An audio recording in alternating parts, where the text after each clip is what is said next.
Hello students, welcome to my channel biology rise. आज हम class 12 biology जिसका कि chapter 2 sexual reproduction flowering plants के पार्ट नंबर 12 में post fertilization structure and events को detail में पढ़ेंगे। तो चलिए स्टार्ट करते हैं। Post fertilization structure and events. Fertilization के बाद जो भी स्ट्रक्चर में चेंजेस आते हैं और जो जो इवेंट्स होते हैं उन सब को हम post fertilization structure and events बोलते हैं। पोस्ट मतलब फर्टिलाइजेशन के बाद। तो क्या क्या चीज़ें होती है पोस्ट फर्टिलाइजेशन इवेंट्स में? सबसे पहले एंडोस्पर्म डेवलपमेंट होता है,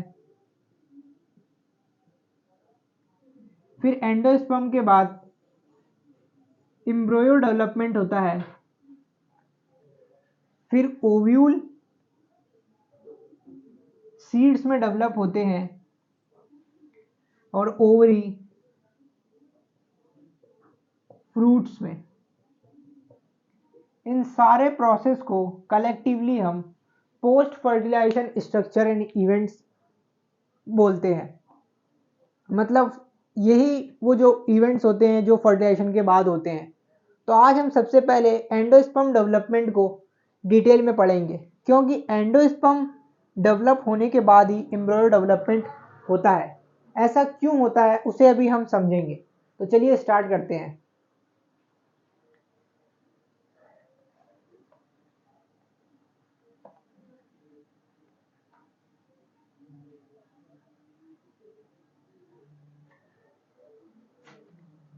एंडोस्पर्म, जो एंडोस्पर्म होता है ये डेवलप होता है एम्ब्रियो से पहले।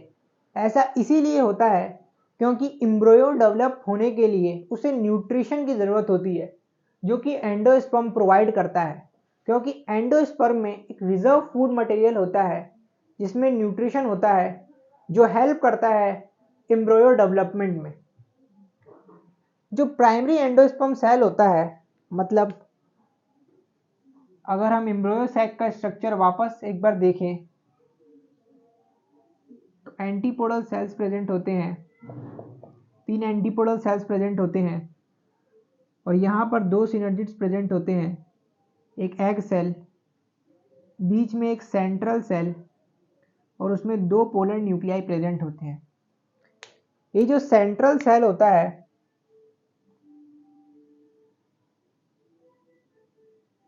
यही सेंट्रल सेल ट्रिपल फ्यूजन के बाद प्राइमरी एंडोस्पर्म सेल में डेवलप हो जाता है।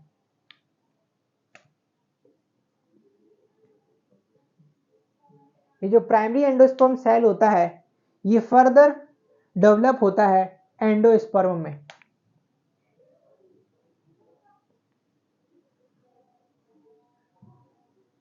ट्रिपल फ्यूजन के बाद central cell primary endosperm cell में बनते हैं और फिर प्राइमरी एंडोस्पर्म सेल एंडोस्पर्म में डेवलप हो जाते हैं। तो यही एंडोस्पर्म जो प्राइमरी एंडोस्पर्म सेल होते हैं इनमें कुछ डिविजन्स होते हैं जिससे कि ये ट्रिप्लोइड एंडोस्पर्म टिश्यू बनाते हैं। ये जो ट्राइप्लोइड एंडोस्पर्म टिश्यू होते हैं इनमें ही रिजर्व फूड मटेरियल प्रेजेंट होता है, जो जिसमें कि न्यूट्रिशन प्रेजेंट होता है और वो न्यूट्रिशन ही एम्ब्रियो को हेल्प करता है डेवलपमेंट करने में।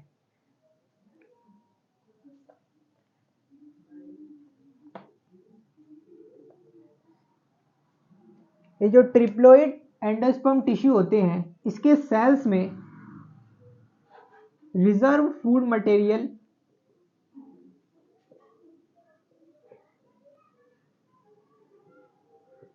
होता है जिसमें कि न्यूट्रिशन कंटेन करते हैं और ये जो न्यूट्रिशन होता है ये न्यूट्रिशन एम्ब्रियो डेवलपमेंट में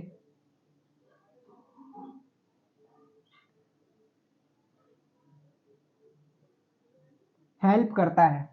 इसलिए ही एंडोस्पर्म एम्ब्रियो डेवलपमेंट से पहले बनते हैं, जिससे कि वो न्यूट्रिशन दे सके एम्ब्रियो को डेवलप करने के लिए।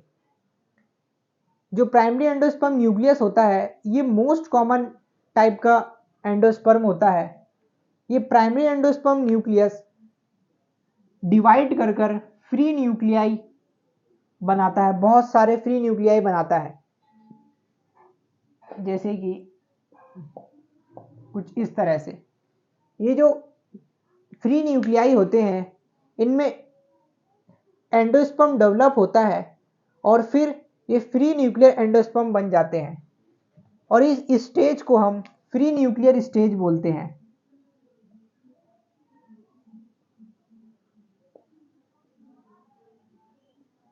मतलब इन्हें फ्री न्यूक्लियर स्टेज इसीलिए बोला जाता है क्योंकि ये सिर्फ न्यूक्लियाई होते हैं, ये सेल से कवर नहीं होते हैं। सेल इनमें बाद में बनता है, फिर ये एंडोस्पर्म बनते हैं, वरना इससे पहले ये फ्री न्यूक्लियाई होते हैं, इसीलिए इस स्टेज को फ्री न्यूक्लियर स्टेज बोला जाता है। हम एक primary endosperm, free nucleus endosperm को और एंडोस्पर्म को कुछ इस तरह से समझ सकते हैं कोकोनट के एग्जाम्पल से। ये इंपॉर्टेंट एग्जाम्पल है कोकोनट। प्रीवियस ईयर पीवाईक्यूज में नीट के पूछा जा चुका है।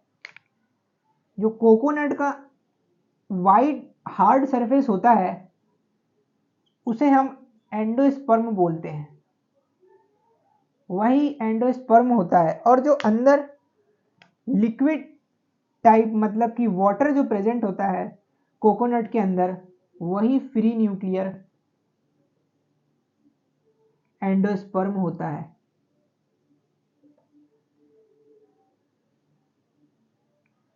ये एक इंपॉर्टेंट चीज है, इसे हमें याद रखना चाहिए। ये व्हाइट कर्नेल जो होता है ये एंडोस्पर्म होता है और अंदर जो वाटर प्रेजेंट होता है वो फ्री न्यूक्लियर एंडोस्पर्म होता है। अब ये जो एंडोस्पर्म होते हैं, जब एम्ब्रियो डेवलप हो रहा होता है तो कुछ प्लांट्स में ये कंप्लीटली कंज्यूम हो जाते हैं और जो कुछ प्लांट्स होते हैं उनमें थोड़ा सा ये रह जाते हैं, कुछ मैच्योर होने पर परसिस्ट कर जाते हैं एंडोस्पर्म। तो उसका एग्जाम्पल हमें याद रखना बहुत जरूरी है, जैसे कि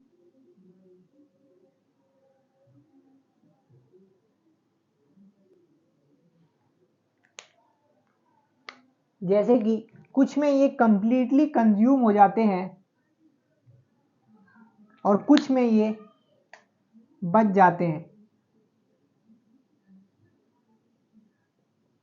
कंप्लीटली कंज्यूम्ड के एग्जाम्पल है पी, ग्राउंड नट और बीन। इनमें जो एंडोस्पर्म होता है वो एम्ब्रियो डेवलपमेंट के बाद कंप्लीटली कंज्यूम हो जाता है। जिनमें कंप्लीटली कंज्यूम नहीं होता है मतलब परसिस्टेंट रहता है, बच जाता है एम्ब्रियो डेवलपमेंट के बाद भी, उनके एग्जाम्पल है कैस्टर एंड कोकोनट। ये इंपॉर्टेंट एग्जाम्पल है, ये कई बार पेपर में पूछे जा चुके हैं और आगे भी पूछे जा सकते हैं नीट पीवाईक्यूज में, तो ये हमें याद रखना चाहिए। तो ये था एंडोस्पर्म डेवलपमेंट। अब हम पढ़ेंगे एम्ब्रियो डेवलपमेंट डिटेल में। अब हम पढ़ेंगे एम्ब्रियो डेवलपमेंट। जो एम्ब्रियो होते हैं ये डेवलप होते हैं micropylar end of embryo sac. Embryo sac के माइक्रोपाइलर एंड पर एम्ब्रियो डेवलप होते हैं। जैसे कि हम सब जानते हैं एम्ब्रियो सैक के दो एंड्स होते हैं, एक होता है चलाजल एंड जिसमें कि एंटीपोडल सेल प्रेजेंट होते हैं और एक होता है माइक्रोपाइलर एंड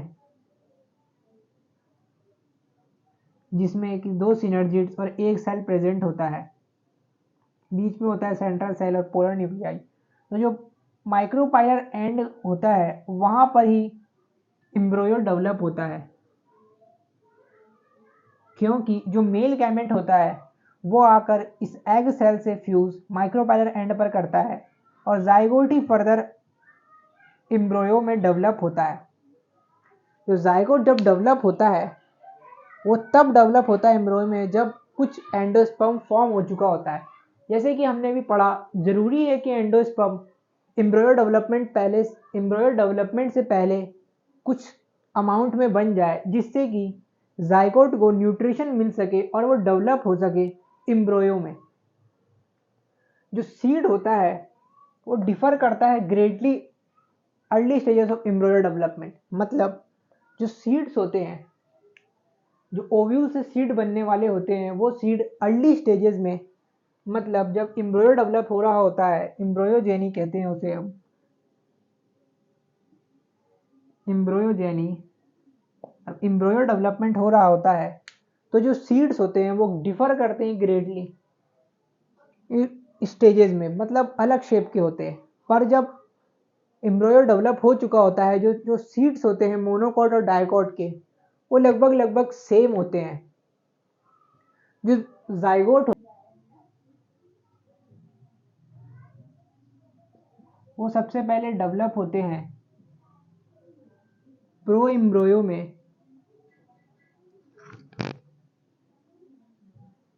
फिर वो डेवलप होते हैं ग्लोब्यूलर एम्ब्रियो में, फिर हार्ट शेप्ड एम्ब्रियो में, उसके बाद मैच्योर एम्ब्रियो में।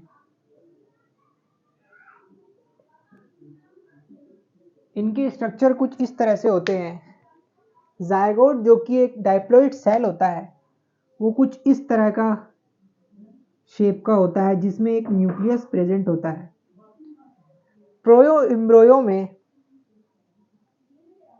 इसमें दो न्यूक्लियस, प्रो एम्ब्रियो में दो न्यूक्लियस और एक डिवीजन देखने को मिलता है जो कि अनइक्वल होता है, एक छोटा होता है एक बड़ा होता है। और जो ग्लोबुलर शेप्ड का एम्ब्रियो होता है वो कुछ इस तरह का होता है।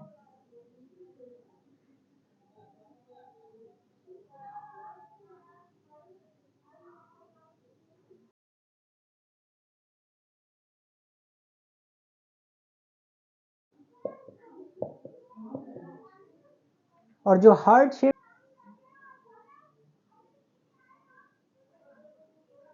जो ये होता है, ये प्लूम्यूल होता है। जो पार्ट होता है इसे हम रेडिकल बोलते हैं, जो कि आगे चलकर रूट सिस्टम बनाएगा। और जो ये वाला पार्ट होता है वो प्लूम्यूल बोलते हैं उसे हम, जो कि शूट सिस्टम बनाएगा। और इन्हें हम कॉटिलिडोन बोलते हैं, जो कि बेसिकली इंटेग्यूमेंट्स होते हैं जो कवर कर लेते हैं। और इस कॉटिलिडोन होते हैं, इसके बेसिस में दो तरह के एम्ब्रियो होते हैं जो कि होते हैं मोनोकॉट और डाइकॉट। मोनोकॉट मतलब एक कॉटिलिडोन प्रेजेंट और डाइकॉट मतलब दो कॉटिलिडोन प्रेजेंट। तो चलिए स्टार्ट करते हैं। सबसे पहले डाइकॉट एम्ब्रियो। जो डाइकॉट एम्ब्रियो होता है इसमें एक एम्ब्रियोनल एक्सिस प्रेजेंट होता है। ये दिखता तो नहीं है पर हम इसे मानते हैं कि ये एम्ब्रियोनल एक्सिस होता है एक। इस एम्ब्रियोनल एक्सिस के ऊपर जो पोर्शन प्रेजेंट होता है उसे हम एपिकोटाइल कहते हैं। और ये जो एपिकोटाइल होता है वो टर्मिनेट होता है प्लूम्यूल में, जो कि शूट टिप होता है। मतलब ये प्लूम्यूल ही आगे चलकर शूट सिस्टम बनाता है। और जो एम्ब्रियोनल एक्सिस के नीचे प्रेजेंट होता है वो होता है हाइपोकोटाइल, जो कि एम्ब्रियोनल एक्सिस के थोड़ा सा नीचे प्रेजेंट होता है। और नीचे जाकर जो रेडिकल होता है जो कि रूट सिस्टम देता है वो प्रेजेंट होता है। और रेडिकल टर्मिनेट करता है रूट टिप में। रूट टिप एक इम्पॉर्टेंट चीज़ है, क्योंकि जब रूट्स डीप सॉइल में पेनिट्रेट कर रहे होते हैं तो रूट टिप बहुत ज़्यादा हेल्प करता है उनमें पेनिट्रेशन करने के लिए सॉइल के अंदर। इनमें दो कॉटिलिडोन प्रेजेंट होते हैं, इसीलिए इन्हें हम डाइकॉट एम्ब्रियो कहते हैं। वन कॉटिलिडोन ये, सेकंड ये।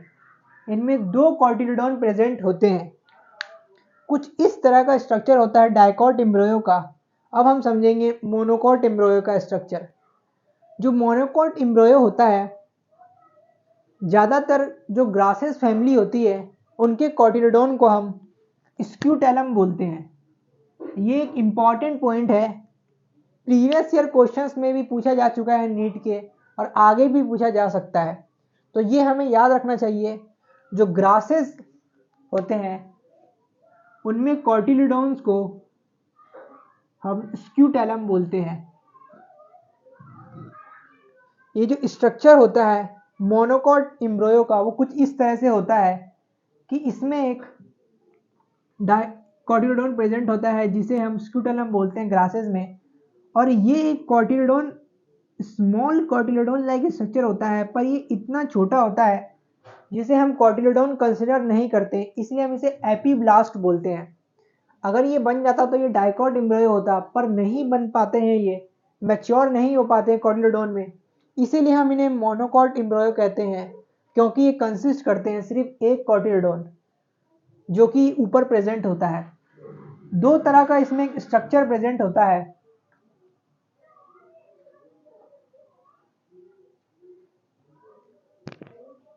दो तरह का इसमें स्ट्रक्चर प्रेजेंट होता है। एक होता है सिलोप्टाइल, जो कि शूट एपेक्स को कवर करके रखता है, जो कि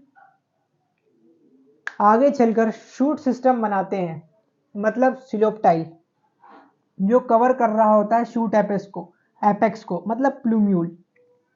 और जो रेडिकल होते हैं जो आगे चलकर रूट सिस्टम देते हैं, वो एक शीट से कवर होते हैं जिसे हम कॉलियोराइजा बोलते हैं। और रेडिकल में रूट कैप प्रेजेंट होता है, जैसे कि यहाँ पर भी हमने देखा था। ये कॉलियोराइजा और कॉलियोप्टाइल को हम कुछ इस तरह से याद रख सकते हैं कि जो कॉलियोराइजा में है वो आर आ रहा है, और रेडिकल मतलब कि ये रेडिकल को कवर करता है। तो इस तरह से हम इसे याद रख सकते हैं कि कौन सा शीट किस पार्ट को कवर कर रहा है। कॉलियोराइजा रेडिकल पार्ट को कवर करता है, और कॉलियोप्टाइल शूट एपेक्स मतलब प्लूम्यूल को कवर कर रहा होता है। प्लूम्यूल आगे चलकर शूट सिस्टम बनाता है, और रेडिकल आगे चलकर रूट सिस्टम बनाता है। तो ये था स्ट्रक्चर डाइकॉट एम्ब्रियो और मोनोकॉट एम्ब्रियो का। तो यहाँ पर हमारा पोस्ट फर्टिलाइजेशन स्ट्रक्चर इन एवेंट्स का डाइकॉट एम्ब्रियो और मोनोकॉट एम्ब्रियो हो चुका है। अब हम नेक्स्ट लेक्चर में सीड के बारे में पढ़ेंगे तो अगर आपको मेरा ये लेक्चर पसंद आया तो लाइक करें और सब्सक्राइब करें और प्रेस करें बेल आइकन, जिससे कि आपको मेरे नेक्स्ट लेक्चर का नोटिफिकेशन मिल सके। Thank you.